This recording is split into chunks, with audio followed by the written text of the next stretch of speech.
But I just want to make a few acknowledgements. Please raise your hand and wave. All of the people working on the text are moderating today, and she's here at UCLA Asian American Studies Center. Our purpose is to... My name is Natalia Hill. I'm an editor on the Asian American Studies Center here at UCLA. Their textbook called Foundations and Futures. It's on AAPI studies. Hi, my name is Alyssa. I'm also an editor on our textbook for Foundations and Futures, our multimedia textbook project for Asian American Pacific Islander histories and all of our communities. The goal of the textbook is to be the most comprehensive account, and free, I should add, account of AAPI studies. It's made for everyone, but it's targeted for 9th graders all the way up to freshmen and sophomores in college. The chapters range between specific communities like Vietnamese Americans, Indian Americans, Hmong Americans, but we also have broader chapters about movements and people like Vincent Chin, Patsy Mink. We have one on the New York City women's garment workers. Yuri Kochiyama, Free Chol Soo Lee, the whole movement behind that. We also have a breadth of introductory and core like fundamental chapters like ethnic studies. We have one on Pacific Islanders, War and Empire, Solidarity and Praxis.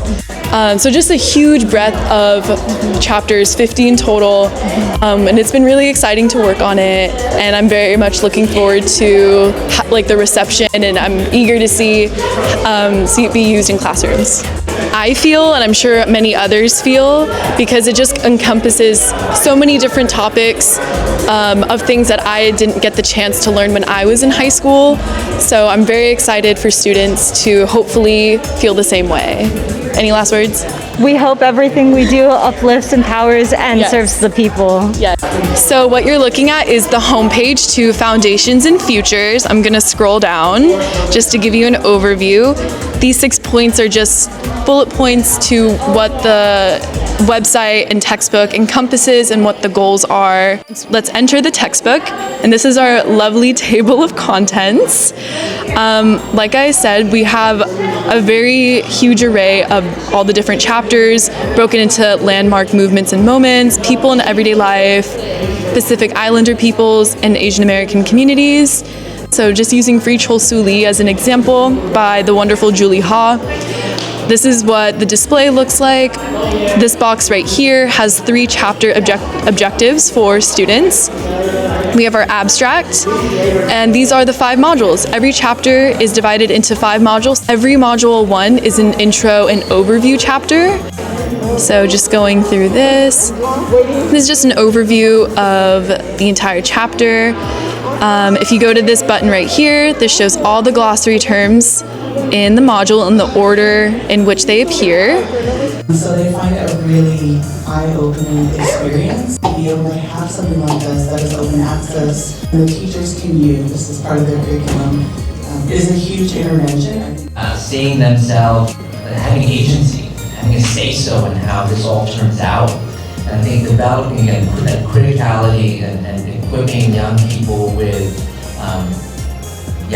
the knowledge, the history, the scholarship, but also what do we do with it? And I think just the whole project really is always speaking to that, always speaking to what are we going to do with it? And oh wow, I have some tools to actually participate, engage. I guess for the first question, we started off and we had 120 chapter ideas that we wanted to do and had to narrow down. I know there is definitely amongst our team a desire to continue to expand, and we're in the process of building up funds in order to retain folks who can also update the content we do have, because things like statistics, I mean, they're changing every day. But kind of going to the second question around just the current climate and concerns around how this will be implemented. One thing we're committed to is being authentic, and we are not willing to preemptively comply with any expectations around sanitizing content. Thankfully, a lot of states are have and continue to pass legislation that enables and encourages the teaching of these stories. And I think there are many avenues, and there are lots of people who want to learn. The other thing is just parents. Like, parents want their kids to learn these things too, and they're willing to do the work. And that has also been something that I think has been so encouraging for us. There's a lot of parents who come through and say, hey, even if this isn't in the school, now I can actually teach this at home.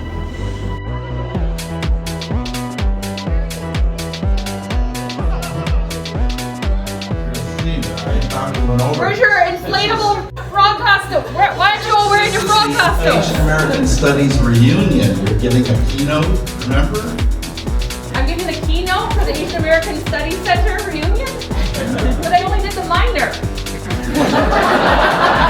I thought this was a no kink rally.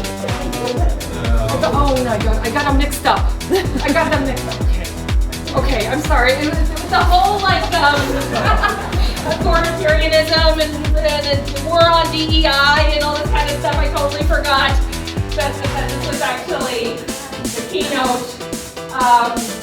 But you know what? I'm gonna pivot. This is what we did in the pandemic, right? Let's pivot. Able to get into like the deeper issues, the communities that we weren't seeing represented, to get into the whole politics of representation. Here you see, like, there were two, I don't know if this is still true, there were two Chinese American student organizations. Maybe that just means we had too many and we had to overflow one to the next. But there were just, I was part of the Asian American Theater Company. It's happening right now, and as are the attacks on our cultural institutions. I was an artist in residence at the Kennedy Center, and suddenly I'm communicating with their staff members on Signal to figure out how we are going to complete the rest of our projects there, right? So, what the hell are we supposed to do in this moment? I've had a few, three things I want to impart on everybody, and then I'm going to throw it out to you. One, we're going to go at this moment with the spirit of mutual aid. Mutual aid, yes. Mutual aid is charity meets anarchy, right? We might not have time to start the nonprofit or apply for the federal funding, which might no longer exist anytime soon. So what we had to do is we had to look to our neighbor and how can we directly get help and support to the places who need it? How can we find little spaces of liberation wherever it's possible? Now, in the pandemic, I started a mask sewing group called the Anti-Sewing Squad because we were I named the group in such a rush I didn't realize our acronym was ASS. The next thing I want to pass on to you is we need to write ourselves into history no matter what. Right? No matter what. Maybe this is a Substack that has 3 subscribers. Maybe this is just sharing a story or just proliferating knowledge and scholarship, but we can't rely on somebody to give us permission to tell our stories. I have a forthcoming book, Auntie Kristina's Guide to Asian American Activism, and we're pretty sure it's already a banned book. And in that book are stories of our auntie heroes, people like Corky Lee and Amy Uematsu, people like who are on the shrine outside, and we want to extend their stories. And I can't wait for the New York Times to proliferate this, or for some imaginary buyers to find the book. And finally, the last thing I want you to think about are what are the ways we can find liberation, big and small. What are the small?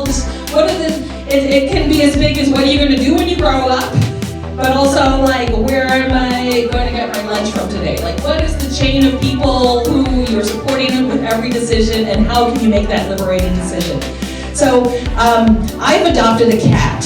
His name is Happy. He has FIV, and he has been a source of comfort for me, right? And this is where I find a little bit of liberation. And I just want to go around the room and maybe you name for me what are little places and spaces you find for liberation? Your office. We're gonna carry on. Where else do we find liberation, folks? Come on. Are we all just trapped here? We're not liberated? We're here! For this reunion! Comfort! Where else are we finding comfort? Taco Bell! Okay. Where else are we finding liberty? Your bathroom!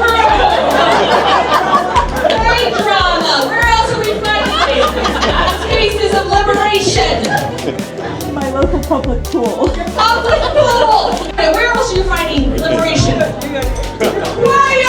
Where else are you finding, keep throwing it out, where else are you finding liberation? Where else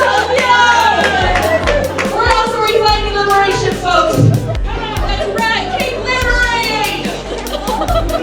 Spread that liberation! Who else? Who else wants to be liberated? Keep going! Someone is not being liberated, you need liberation! Look at all those people just standing, waiting to be liberated over there! Come on! Now keep going, see? See? This is like a fluffy version of the chaos we're living in right now, everybody! And this is my message for you. One, we run with the people of rain. Two, we write ourselves in a history no matter what. Three, we take the opportunity to spread little moments of liberation wherever we can. Thank you so much.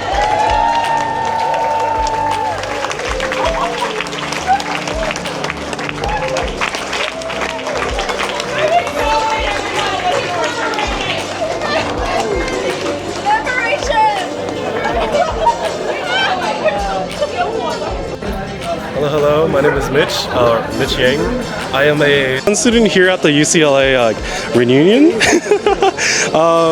Let's see, I am of the Hmong diaspora, and I'm here because I was invited by our ethnic studies or Asian American studies department to attend. It's been really cool. Yeah, so I'm from Fresno, California. My family immigrated here from Laos and Vietnam and took the whole journey, so that's where I'm from. I actually have a tattoo of it. Yeah, and then I came to Los Angeles probably like 3 years ago, and that's currently where I reside. Thank you so much. Except the alum from UCLA in my group did not realize there is an Asian American Alumni Association, which is much more specific to their interest and needs, and so perhaps the Asian American Alumni Association needs a little bit more publicity and outreach.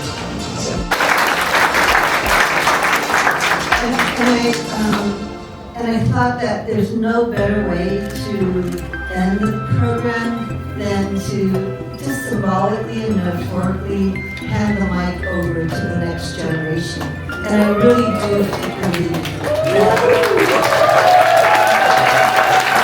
we are in such good hands. So we have representatives of the master's program, and we have representatives of the undergraduate major program as well. So. Alright, hi guys, I'm Sophia. As Karen said, I am a first year in the Asian American Studies Master's program, as well as our Fall 2025 cohort's grad representative. I'm really happy to be here and be a part of this event. I wanted to extend my appreciation and thank you to all the alumni, the staff, the students, and all of our community members that were able to make it today and make this event possible.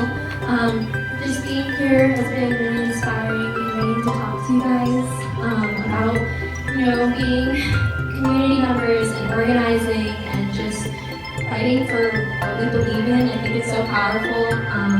And yeah, I can't wait to continue the legacy that so many of you have already started and have been doing for so long. So thank you.